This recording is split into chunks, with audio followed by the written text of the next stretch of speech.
Halo pemirsa, tiga informasi tadi akan menjadi sajian utama dalam Metro hari ini. Juga akan kami hadirkan sejumlah laporan langsung di titik-titik yang dilewati arus mudik.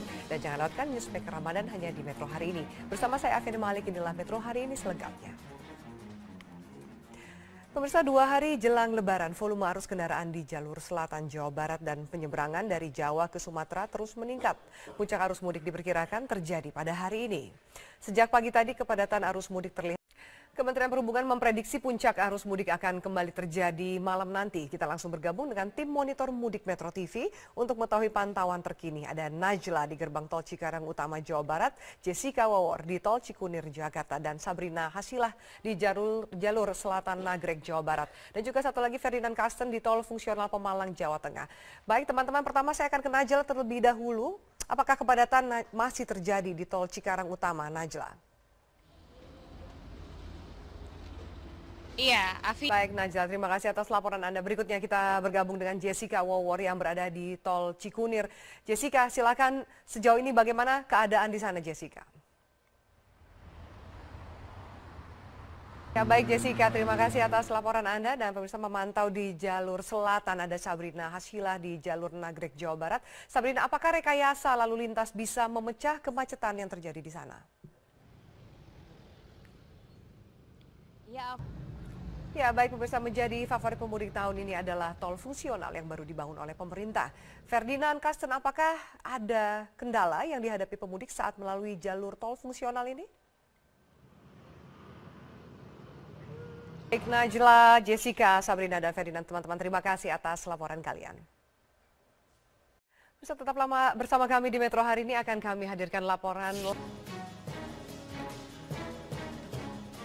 Dan pemirsa, kami akan mengajak Anda untuk melihat bagaimana kondisi arus mudik di Bandara Soekarno-Hatta, Stasiun Pasar Senen Jakarta, dan juga Pelabuhan Merak Banten. Di 3 lokasi sudah ada rekan-rekan. Pertama Sandi Firdaus, Jane William, dan juga Mila Amalia. Kita akan ke Bandara Soekarno-Hatta terlebih dahulu. Sudah ada rekan Sandi di sana. Sandi, hingga sore hari ini bagaimana kepadatan para pemudik di Bandara Soekarno-Hatta, Tangerang, Banten?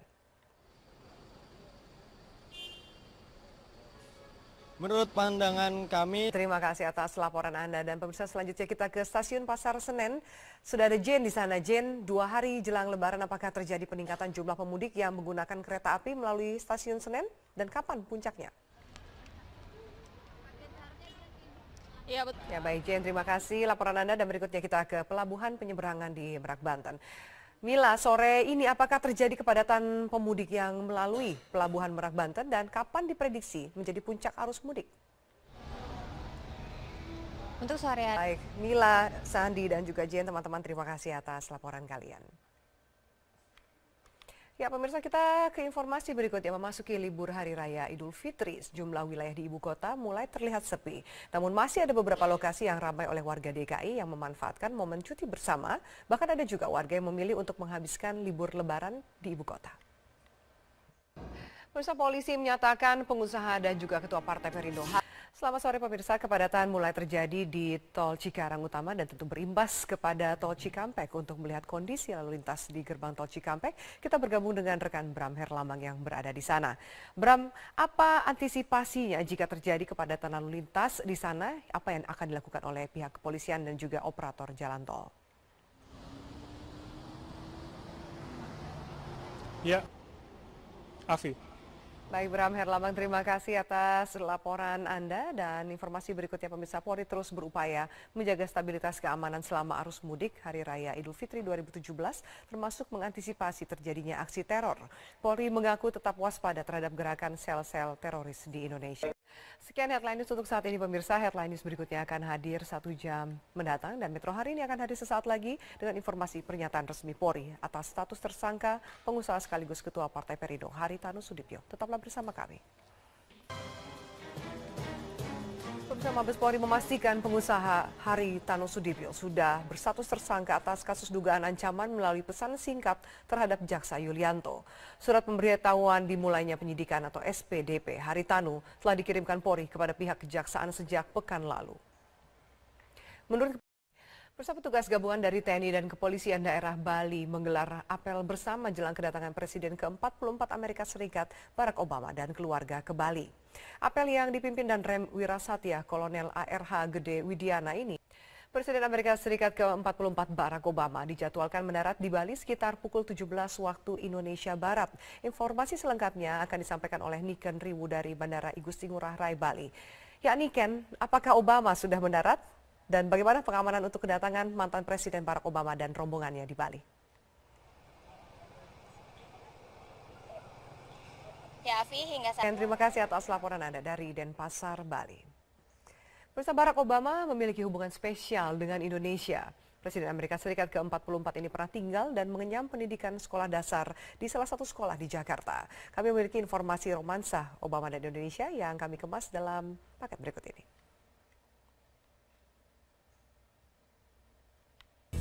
Pemirsa, tetaplah bersama kami, akan kami hadirkan segmen Newsmaker Ramadan yang menghadirkan perbincangan. Pemirsa, Anda yang masih tinggal di Jakarta, ditinggal oleh asisten rumah tangga dan bingung ingin berbuka dengan menu apa. Berikut kami hadirkan alternatif pilihan menu berbuka puasa yang tersedia di Jakarta Fair, Kemayoran. Tampaknya nikmat semua. Dan pemirsa, informasi tadi sekaligus juga menutup perjumpaan kita di Metro hari ini. Atas nama kerabat kerja yang bertugas, saya Afiani Malik undur diri. Terima kasih atas atensi Anda. Selamat sore, selamat berbuka puasa. Kejahatan jalanan masih terus terjadi. Kini aksinya semakin sadis dan dilakukan terang-terangan. Senjata tajam hingga senjata api dengan bebas digunakan untuk menghilangkan nyawa korban. Saat kepolisian tengah giat memberantas kejahatan, para pelaku justru melenggang tanpa halangan melakukan kejahatan. Tengok saja munculnya anggota geng motor yang membawa senjata tajam, berani menebas serta melukai pengendara lain. Atau perampok yang tiba-tiba muncul meletuskan senjata api di tempat umum. Mengapa kini kejahatan begitu sadis terus terjadi? Dan mengapa begitu banyak kejahatan yang melibatkan anak-anak muda? Bagaimana kita menghindari kejahatan jalanan ini? Inilah News Story Insight. Korban kekejaman geng motor terus berjatuhan. Aksi sadis kelompok ini belakangan terjadi di beberapa lokasi di ibu kota. Apa sesungguhnya yang membuat mereka berlaku sadis terhadap orang lain? Ini saya akan membahasnya sesaat lagi. Tetaplah bersama kami. Ironis ketika pelaku kejahatan jalanan kini dilakukan oleh anak muda. Mereka tidak lagi takut, justru sebaliknya berani berbuat kejahatan yang bisa menghilangkan nyawa orang lain. Benarkah aksi kejahatan yang dilakukan anak muda kian brutal dan sadis? Apa yang membuat mereka dengan mudah melukai bahkan menghabisi nyawa orang lain?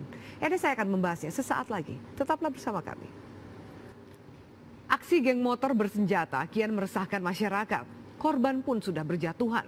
Kelompok anak muda yang beraksi di jalanan dengan berbagai macam senjata tajam satu persatu terus diburu aparat. Yang tertangkap dan sudah insaf bertutur kepada tim NSI alasan mengapa dirinya begitu brutal melakukan kejahatan jalanan.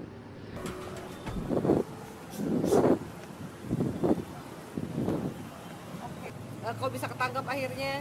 Jambret orang yang lewat. Yang lewat. Terus ketangkap? Tangkap. Kok bisa ketangkap? Kalau gue pun apa gue? Nodong di bis. Nodong di bis. Bis apa tuh? Bis. Terus ketangkap. Selain nodong ngapain lagi? Jambret. Gimana sih? Maksudnya kok kan ini Andre sama Gun muda-muda gitu ya. Sekolah nggak? Kasus mulu. Gara-gara di penjara. Gara-gara di penjara. Ini orang tua tahu tapi jambret, nodong. Yang ikut-ikut kawan aja. Melakukan aksi itu ngapain dulu? Ngerencanain apa spontan? Langsung Kronologisnya. Kalau nggak ada calon korban, milih korbannya itu dari apa kriterianya? Hah? Maksudnya nyari. Muka saya lugu nggak? Bisa jadi nggak jadi korban. Bener kan? Lo masih mau nginjek kaki orang lain nggak nih untuk melangkahkan jangan bangga dong kalau kemudian lo malah merugikan orang lain. Nggak pernah. Hah? Nggak pernah bangga saya kalau masuk penjara. Justru sering masuk penjara itu bukan pintar malah bodoh. Iya. Jadi mau masuk polisi? Main polisi bisa saya penjara saya anak kok dalam penjara. Benar. Kamu pernah begal juga? Begal. Di mana? Serpong. Di Serpong. Jam berapa tuh biasanya? Lokasi kejahatan kini tidak lagi bisa diprediksi. Di mana saja aksi brutal pelaku kejahatan bisa terjadi. Lantas bagaimana kini sebuah kejahatan bisa kita antisipasi? Saya akan mengupasnya sesaat lagi. Siapapun bisa menjadi korban kejahatan, apalagi kini sejumlah kejahatan dilakukan secara terang-terangan. Bukan saja di tempat sunyi, di tengah keramaian, aksi sadis kerap tidak terhindarkan. Aksi kekerasan dan kejahatan dimanapun harus ditumpas. Siapapun pelaku kejahatan, terlebih anak muda, harus disadarkan. Hukuman akan menanti pada setiap aksi kejahatan sekecil apapun itu. Penegak hukum jangan sampai kehilangan taji. Jangan ada peluang yang membiarkan mereka beraksi. Masyarakat juga harus berani menghindari dan mengantisipasi. Karena kapanpun, dimanapun, kejahatan bisa saja terjadi. Saya Afif Malik bersama tim NSI undur diri. Selamat malam, sampai jumpa.